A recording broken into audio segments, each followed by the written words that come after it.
Bwana Yesu asifiwe. Tarehe 23 saa 12 hii asubuhi, kipindi kilicho hewani ni Utupe Leo Riziki Yetu ya kila siku kutoka Wedetano Ministries. Mimi Mwalimu Baraka Mbonaliba.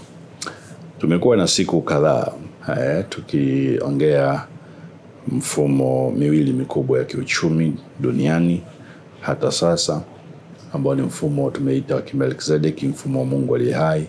Tumeongea sana kuanzia mwezi wa kwanza, tunaongea sana na tutaendelea tunavyoelekea mwisho wa mwaka, na mfumo mwingine ambao tumeita wa Kisodoma au mfumo wa Babeli au mfumo wa Jezebel, au kwa lugha za sasa unaweza kaita Freemasonic au Illuminati na taasisi nyingine ambazo zimejinasibu ya kwamba zinafanikisha watu kiuchumi, ambazo si za Mungu kupitia Kristo Yesu.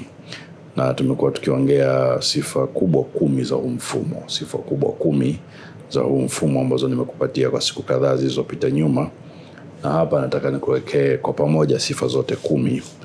Kuwekea kwa pamoja sifa zote 10, unaweza kufuatilia vipindi vyetu vilivyopita ukazipata hizi sifa. Nafikiri kuanzia tarehe 13 tumekuwa tukiongea sifa hizi, hata leo tarehe 23 ni siku 10 hivi zilizopita. Tafadhali fuatilia vipindi hivyo kama unataka kupata maandiko ambayo tumeyarejea kwenye hizi sifa 10 na tafakari ya kina pitia hizo siku 10 zilizopita. Lakini leo nataka nikuwekee hii hitimisho au hizi sababu zote 10, hizi sifa zote 10 kwa pamoja. Lakini yote katika yote zimetoka maeneo makubwa mawili. Mwanzo sura ya 14 mstari wa 8 na kuendelea hadi ule wa 22-23. Sura ya 19 ya kitabu cha Mwanzo mstari wa kwanza na kuendelea hadi wa 11 unaweza kuzipata. Lakini pia unaweza kupata Wafalme wa kwanza sura ya 16 mstari wa 31-34, Wafalme wa kwanza 16-31-34, Wafalme wa pili sura ya 9 mstari wa 22 na mstari wa 30. Hiyo ni mistari mama ambayo tumekuwa tukiangalia. Sifa ya kwanza ya mfumo huu tulisema ni mfumo ambao inaondoa heshima ya tabakarika kwenye jamii. Hakuna utaratibu au heshima ya rika kwenye jamii. Watu wazima wanachanganyana na watu wadogo na wote wanaona kama ni sawa. Kwa hiyo kile anachofanya mtoto mdogo, mtu mzima anafanya, wanakutana sehemu moja ya uovu na wote wanaona ni sawa. Kwa hiyo heshima ile ya tabakarika inaondoka kwenye mfumo wa namna hii, iwe kazini, iwe kwenye biashara, iwe kwenye huduma. Hii rika inaondoka. Watu wazima wanaanza kujifanya kama watoto wadogo.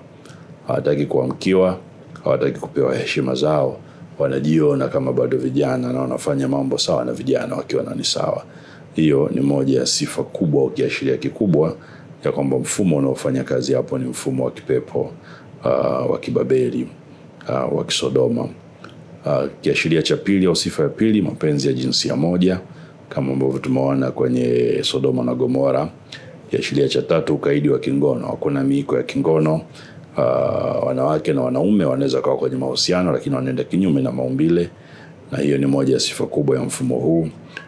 Utaratibu wa kawaida wa mwanaume kwa mwanamke unavunjwa, moja ya sifa ya mfumo huu wa kipepo wa Kisodoma, ambao ukiona ofisini, ukiona kwenye biashara, ukiona eneo lako la kazi, kwenye huduma, ujue tayari kuna mfumo huu umeanza kuingia na unafanya kazi.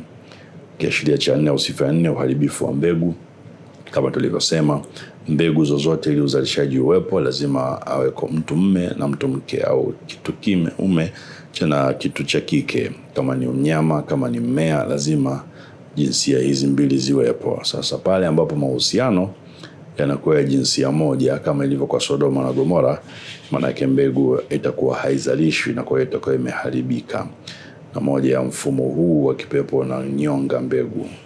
Kile ambacho umepewa kama mbegu utakiua ili kisizalishwe, ili uendelee kutumainia mfumo huu kuliko kutumainia uzalishaji wa mbegu. Kiashiria cha 5, uabudu wa njia au vyombo vinavyoleta vipato zaidi ya chanzo cha kipato. Habakuki sura ya kwanza tulisoma mstari 15-16. Sasa unaanza kuabudu juya, unaanza kuabudu ndoana, unaanza kuabudu wavu ambao umekupa samaki badala ya kumwabudu Mungu ambaye ameumba na kukuletea hao samaki. ukianza kuabudu chanzo chako, njia yako ya mafanikio, badala ya chanzo umeanza kupotea kwenye mfumo wa kimungu na kuabudu mfumo wa kipepo. Kiashiria cha 5 ni uchawi kama ambavyo tumesoma. Kiashiria cha 6 ambacho tumekizungumza ni uchawi, sawa. Kiashiria cha 7 tumezungumza kafara, utoaji wa kafara za watu au watoto. Hicho ni kiashiria cha 7 tulikiona. Kiashiria cha 8 tuliona ni rushwa ya ngono au ushawishi wa uzinzi kwenye shughuli za kiuchumi. Ukahaba, ushawishi wa kiuzinzi, rushwa ya ngono kwenye maeneo ya kiuchumi ni moja pia kiashiria kikubwa ya kwamba hapo kuna mfumo wa kibabeli au mfumo wa kipepo. Na pia tu kwenye kiashiria hiki unaweza ukaongeza sio cha rushwa ya ngono peke yake, lakini rushwa pia. Rushwa yenyewe ni kiashiria kikubwa cha mfumo huu. Kupata kazi, kupata tenda, kupata ajira kwa njia isiyo halali, kwa ushawishi ambao unapofusha macho kama Biblia inavyosema, kwa njia ya rushwa, nayo ni kiashiria kikubwa. Ukiachilia mbali ile ngono. Wafalme wa kwanza sura 21 5-15, Yezebeli alilipa watu wamsingizie Nabothi Myezreeli, na wakamsingizia na wakamuua kwa kuwapa, aliwapa maslahi fulani, waliwapa fedha. Wale wazee wakamsingizia Nabothi na wakamuua, na shamba lake mfalme akachukua. Hiyo ni rushwa. Kwa hiyo hicho kinaweza kuwa kiashiria kidogo kwenye kiashiria cha 8 kama ambavyo tumekizungumza, au kipenda ukakipa namba tofauti kama kiashiria tofauti. Lakini 9 tumezungumza habari za kiburi cha uzima na ukaidi.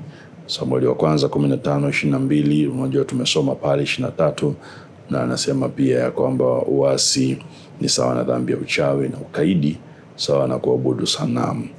Kuona ya kwamba umhitaji Mungu kwa sababu umefanikiwa, hicho ni kiashiria kwamba tayari kuna mfumo mwingine wa kipepo unafanya kazi hapo badala ya mfumo wa Mungu. Na 10 tulizungumza habari ya utajiri wa haraka. Utajiri wa haraka, Zakaria anasema usidharau mwanzo wa mambo madogo. Sharti ujue ni kanuni ya kimungu. Anakukuza kutoka utukufu hadi utukufu, anatukuza kutoka nguvu hadi nguvu, anatukuza kutoka neema hadi neema. Hiyo ni kanuni ya kimungu, kidogo kidogo au taratibu au kwa utaratibu, na hilo ni jambo la msingi sana. Mithali 13 mstari wa 11-12, kujifunza mafanikio ya kimungu yanakuja taratibu. Anasema mali inayopatikana kwa haraka itapunguka. Kwa hiyo ni muhimu sana kujifunza ya kwamba mafanikio yanayokuja kwa ghafla au ofa unazopata za kufanikiwa zinazokuja kwa haraka nyingi, chanzo chake si Mungu. Chunguza vizuri, fuatilia, na kama nilivyosema, wengi wamepata hasara, wengi wameishia kuwa frustrated baada ya kufanikiwa, na ni muhimu sana ukajua ya kwamba ni kwa sababu mfumo wake ambao umejenga, umeanzisha kwa kiasi kikubwa sio mfumo wa kimungu. Hivi viashiria 10 au 11 kama utaweka kile cha rushwa peke yake, vikusaidie muda wote kuangalia mfumo ambao unafanya nao kazi, kama umepotoka au bado umesimama kwenye msingi ulio imara wa Kristo Yesu. Na ukiona kuna upotofu wote, ni muhimu ukajitenga nao, ukaombea huo mfumo, ukaachilia damu ya Yesu kwenye huo mfumo na kuombea ili urudi kwenye track, au usikutoe kwenye track, usitoe kwenye mstari, ubaki kwenye mstari ukimwamini Kristo Yesu na kuishi misingi ya kibiblia ya kufanikiwa kiuchumi. Mungu akubariki sana. Karibu kesho tutakapokuwa tunaendelea na wazo jingine au kitu kingine ambacho Mungu atatupa kutembea nacho, na ni imani yangu kwa Mungu ya kwamba masomo haya yatakuwa ni msaada kwako. Yafuatilie, yaishi, ili tuweze kufanikiwa pamoja kiuchumi. Saidie pia kufanya uinjilisti wako kwa njia ya mtandao kwa kushare masomo haya. Kama una swali weka kwenye comment. Kama hauja subscribe, tafadhali fanya hivyo na weka notifications ili masomo mengine yasikupite. Na ubarikiwe sana na Bwana. Uwe na siku njema. Asante kwa kutufuatilia hata tutakapoonana kesho asubuhi. Amen.